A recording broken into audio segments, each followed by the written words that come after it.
Hey everybody, it's Angela Molson352 and I'm back with another process video, and this time I'm going to use up a bunch of scraps and I've just cut them down into strips. I think these are about 1/2 inch, but I didn't really measure them. I don't think they're all the same exactly, they're just similar. And I'm going to do a weaving technique, and this isn't anything I came up with. I've seen it done a lot of different times. I've just never really tried it myself, and so I thought I'd give it a go. And so I went through my scrap bin and I just took out things that had colors that I liked, and I stayed with light kind of spring colors, pinks, greens, yellows, some florals in there. And I'm just going to, at this point, put a little bit of glue at the top of the strip and just kind of butt all the strips together. And then I'm going to do some weaving, and you'll see that here in a little bit.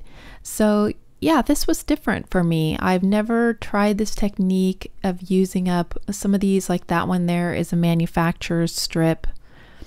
Others were just leftover pieces, and even though there's a lot of different papers and stuff here, I still didn't make a very big dent in my scrap pieces. So I need to do a few more layouts with more of my scrap paper in order to kind of get that under control. Or I need to make probably like a mini album or something like that. Uses up a lot of scrap paper, and so it might be time for me to do a mini album. But I like the patchwork type of layouts that people do using a lot of different papers, and I may go back and do some with cutting out a bunch of circles or other shapes and doing some more patchwork type of layouts. So what I'm going to do is I'm going to do them all the way across like this, and then I'm going to do a little bit of a weaving technique, but I'm not going to weave them really tight together. I think that might be a little too busy. So you'll see how I do it. I don't do a traditional, over, under of every single strip. So this, I think, is my last one. I'm just kind of leaving a little bit of a border, and I'm not making them perfectly flush across the top because I figure there's no way I'm going to get everything to line up perfect. So I might as well just go with a staggered look to begin with. And here you can see I'm not going over and under every single strip. I'm just loosely going under a couple, going over a couple, whatever.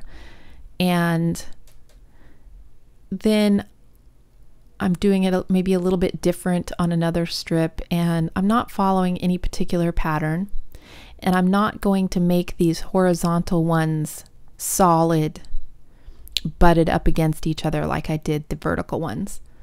So I'm just kind of loosely going through here, adding different colors, trying not to get two of the same right next to each other. And here you can see I left one by itself up there, then I put a group of 2, then I put a group of 3, and now I'm putting this other one through there. And I might just leave it by itself. Looks like I changed out a color or something there. And so I'm leaving some, some pretty decent sized gaps between some of these. And I'm going to use a baby picture of my granddaughter. I love the colors for a little girl layout. And I also think that the kind of patchwork feel of this lends itself well to a child's page and stuff, because it just reminds me of patchwork quilts. Although this would be awesome even for like a picture of my grandma, because she used to make a lot of quilts and stuff for us and everything. So I just love how it kind of reminds me of those quilts. And so I'm just kind of staggering the ends of these horizontal strips like I did the vertical ones, just to give myself that little bit of a white border of paper all the way around. And I'm just kind of tacking down the ends, and then I'll go and I'll tack down the very end of my vertical strips too, so nothing flops around on the page. I mean, there's not going to be solid adhesive behind the whole thing, but there's enough to hold it down. And then once I glue some stuff on top, that'll help hold all the little woven bits together as well. But it does feel sturdy when I'm done. So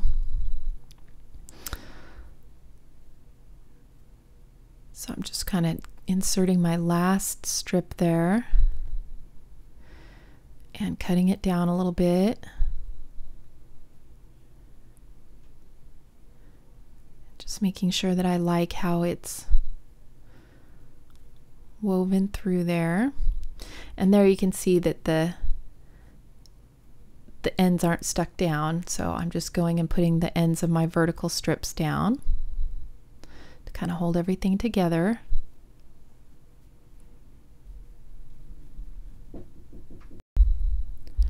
Okay, sorry I got interrupted there. I go ahead and I finish putting all of these little strips down, and after looking at it and seeing you know, all the bright colors and everything, I decide that I want to just knock these colors back a little bit and soften it. So I'm going to use some vellum to go over the top of this, just to kind of soften it where the photo is going to be placed, which is in the center. So I go into my stash and pull out some vellum here, and as you can see, that just softens the whole thing down a bit. But I don't want to lose all my bright colors, so I'm just going to trim the vellum down where my picture is going to be placed, and that'll just keep a few more of the distractions away from the photo, because I do want the photo to be the central focal point. And then in the photo, I noticed there's a little more teal because of the sides of her carrier there. So I want to bring just a little bit more of that tealish green in, and so I found a scrap of paper, and I'm just going to cut it in half and split it a little bit on each side. And then I've mounted the photo on some yellow paper that I had a scrap that was big enough. So I'm just going to put my adhesive on my vellum where I know that the photo is going to overlap it, so that you won't be able to see it. And then I go ahead and get my photo mounted.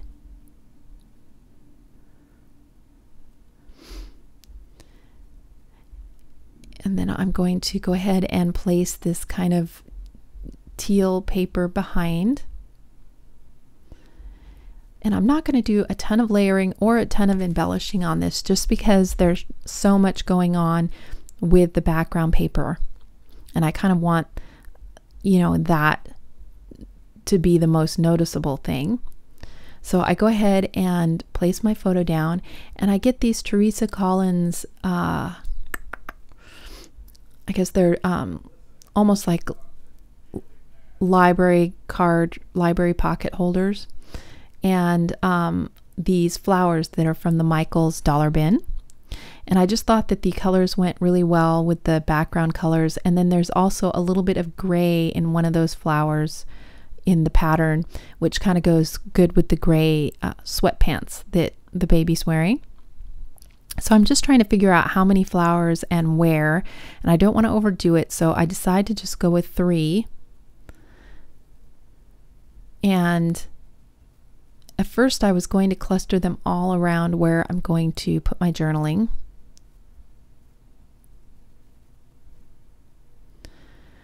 But in the end, I wind up putting 2 down over this pocket, and then I'll put 1 up at the top. And I'm kind of out of my bigger zots, so I have to use these smaller zots, but I have a whole box of them. So I just put about 3 of them on the back of each flower to hold it down. And later at the end, I went back and just put a little tiny bit of wet glue underneath each flower as well, because I don't know how long the zots will last. So if I have a dry adhesive like a zot, I like to put a little wet adhesive as well. And it also depends, because sometimes when I was in like Nicaragua and stuff, the humidity was different there. So sometimes the dry adhesives wouldn't stay stuck. So I kind of like to hedge my bets and use both a dry and a wet adhesive on everything.